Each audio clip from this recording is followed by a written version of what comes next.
guys, eto kasama ko, may isa kaming taga rito kasama at dito na kami guys sa mismong tuktok ng Mount Oro, no. Ito tinatahak ko namin yung mismo yung pinakatuktok na at ito siguro nasa mga alas 10 po ng tanghali kami, no.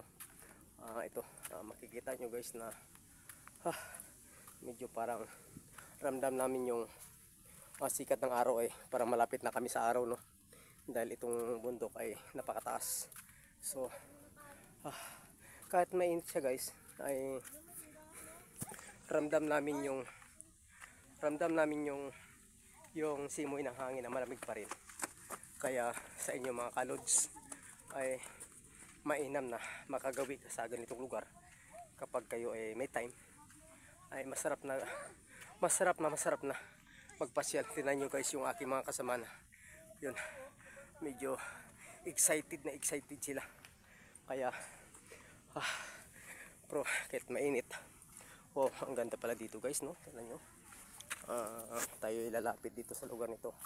Napakaganda ng tanawin dito.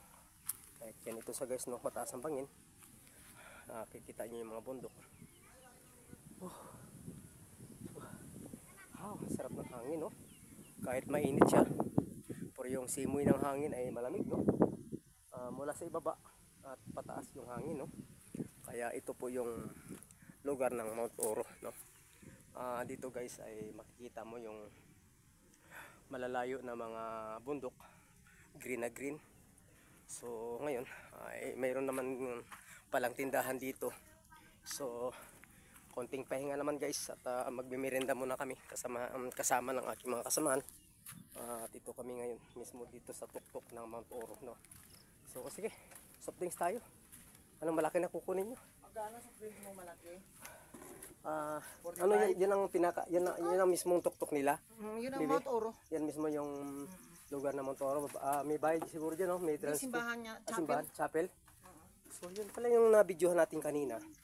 Ibig sabihin yung binibidyohan natin kanina dun sa may baba, ay yan na mismo ang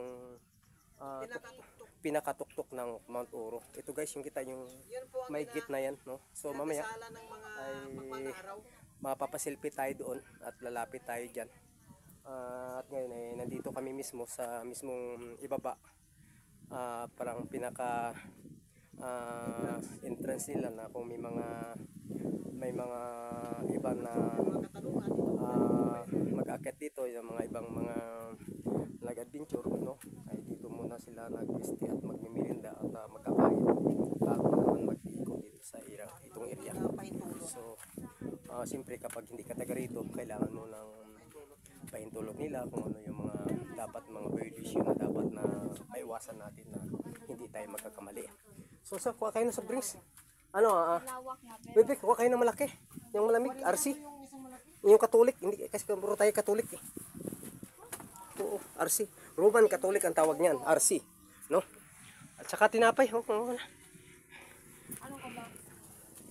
Ito guys na. Kuha kayo ng soft drinks, RC. At saka yung malaki. At magaganda natin.